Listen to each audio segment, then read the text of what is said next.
Zıvırcı faldım, zıvırcı faldım, tatlıydı meşhur zanetüm.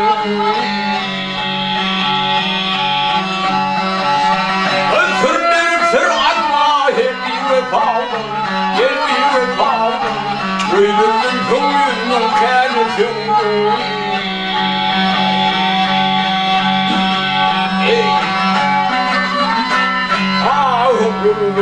Tutsun senin yesinler, gelin yesinler, saklımın düşmanlarım kastım demir.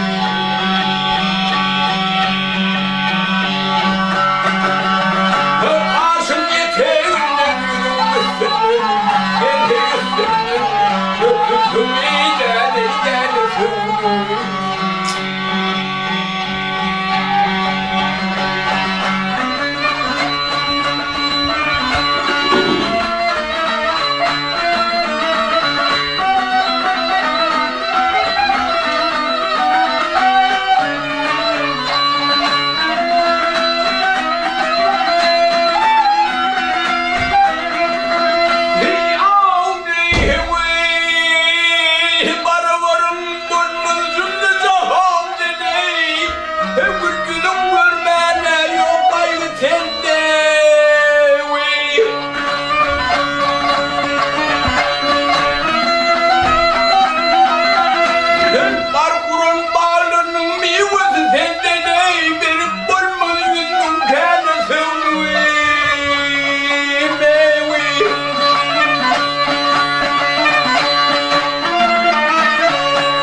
Yolunda kurban men koydum bunu başı.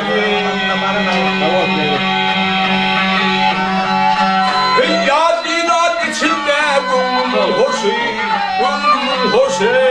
Hak bir yana, fin bir yana fin.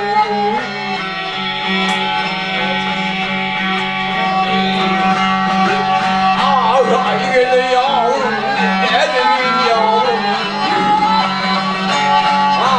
Ay gele yarım, ah sevgili yarım.